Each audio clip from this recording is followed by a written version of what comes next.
नमस्कार बंधुरा अंकिता रान्नाघरे आबारो सबाइके स्वागत जानाच्छि। आजके बानाबो पटल चिंगड़ी किन्तु एकदम कषा करे। पटल चिंगड़िर कषा बानानोर जोन्नो प्रथमेई आमि सर्षेर तेल निये नियेछि। एई रान्नाटा पुरोटाई सर्षेर तेलेई करब। एबार दिये दिচ্ছি নুন हलुद दिये माखिये राखा चिंगड़ी माछटा। चिंगड़ी माछटा दिये खूब भालो करे एकबार नेड़े चेड़े भेजे नेब किछु सेकेंडेर जोन्नो। चिंगड़ी माछटा कोनोदिनও खूब बेशी भाजते जाबेन ना, ताहले किन्तु चिंगड़ी माछटार स्वादटा एकेबारे चले जाय। देखुन चिंगड़ी माछटा जखन এইভাবে একটু মুড়ে যাবে সেই সময় চিংড়ি মাছটাকে তুলে অন্য একটা পাত্রে নিয়ে নেব। তারপর বাকি যে রান্নাটা সেটা এই তেলের মধ্যেই করে নেব।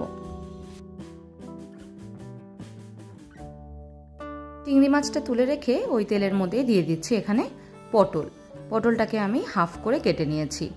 পুরো পটলটাকে দিয়ে দিলাম। এবার নেড়ে চেড়ে খুব ভালো করে ভেজে নেব। পটলের গা থেকে আমি হালকা করে খোসাটা ছাড়িয়ে দিয়েছি। পুরো খোসাটা কিন্তু আমি ছাড়াইনি। এইভাবে আপনারা রান্না করতে পারেন, পটলটা খুবই ভালো লাগে খেতে। পটলটা যখন লাল লাল হতে শুরু করবে তখন পটলটা তুলে নিলাম। এবার ওই বেঁচে যাওয়া তেলের মধ্যেই ফোড়নে দিয়ে দিলাম শুকনো লঙ্কা আর জিরে। ফোড়ন থেকে সুন্দর গন্ধ বেরোনো অবধি ফোড়নটাকে খুব ভালো করে ভেজে নেব। ফোড়ন থেকে সুন্দর গন্ধ বেরোতে শুরু করেছে। এবার দিয়ে দিচ্ছি ডুমো করে কেটে নেওয়া আলুটা। আলুটাকে দিয়ে খুব ভালো করে 3 থেকে 4 মিনিটের জন্য ভেজে নেব, গ্যাসের ফ্লেমটাকে হাইতে রেখেই।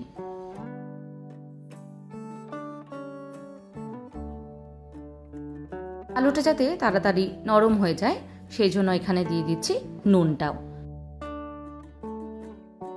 নুনটা দিয়ে একবার ভালোভাবে মিশিয়ে নেব, তারপর আলুটা ভাজতে দেব।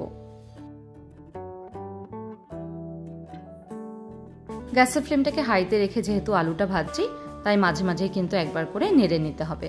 দেখুন আলুটা এইভাবে লাল লাল হতে শুরু করলে দিয়ে দেব পেঁয়াজ। এখানে আমি 2টো মিডিয়াম সাইজের পেঁয়াজ ব্যবহার করব।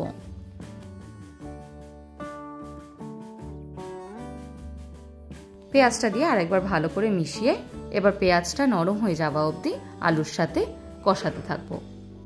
যেহেতু আগের থেকে নুন দেওয়া আছে তাই পেঁয়াজটা কিন্তু নরম হতে খুব বেশি সময় নেবে না। অন্যদিকে একটা মশলা তৈরি করে নেব।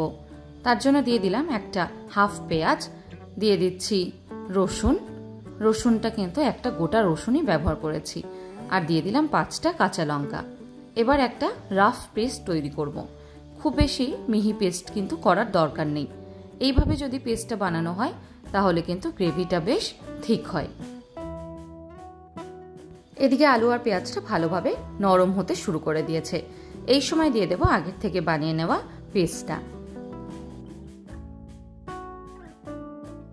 এই সময় পেঁয়াজ রসুনের যে পেস্টটা ব্যবহার করলাম এই পেস্টটা কিন্তু কষাতে বেশ কিছুটা সময় লাগে। গ্যাসের ফ্লেমটাকে এই সময় একদম লোতে রেখে তারপর মশলাটাকে কষাবেন। মশলাটা যত ভালো করে এই সময় কষানো হবে পটল চিংড়ির স্বাদ কিন্তু ততটাই বেড়ে যাবে।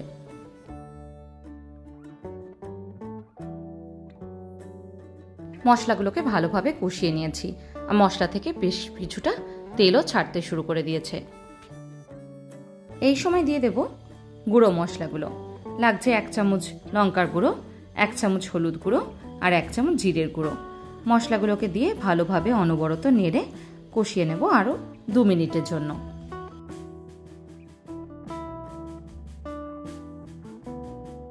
যদি আপনাদের মনে হয় নিচে লেগে যেতে পারে সেক্ষেত্রে আপনারা কিন্তু অল্প জলও এখানে ব্যবহার করতে পারেন।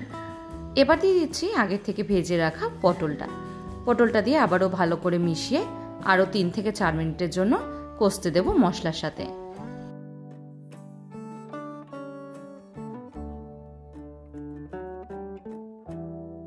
মিনিট 3 পর দিয়ে দিচ্ছি এখানে 1 কাপ পরিমাণে গরম জল।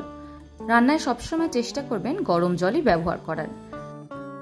জলটা দিয়ে একবার ভালোভাবে নেড়ে মিশিয়ে নেব, তারপর ফুটতে দেব আরো 10 মিনিটের মতন, যাতে পটল আর আলু দুটোই ভালোভাবে সেদ্ধ হয়ে যায়। ঢাকা দিয়ে দিলাম। ঢাকা দিয়ে 10 মিনিটের জন্য সেদ্ধ হতে দিচ্ছি। 10 মিনিট পর ঢাকাটাকে খুলে নিচ্ছি। দেখুন মশলাও খুব ভালো করে কষে গেছে আর ঝোলও কিন্তু অনেকটাই পরিমাণে কমে গা মাখা হয়ে এসছে।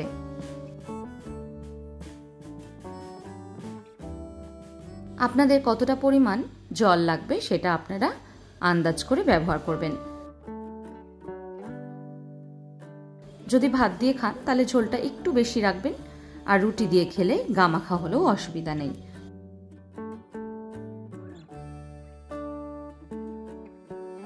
এবার দিয়ে দিচ্ছি চিংড়ি মাছটা।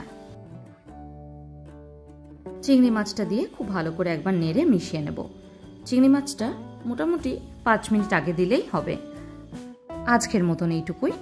রান্নাটা যদি ভালো লাগে অবশ্যই লাইক, কমেন্ট, শেয়ার করবেন। আজকের মতন এইটুকুই। ভালো থাকবেন, সুস্থ থাকবেন। ধন্যবাদ।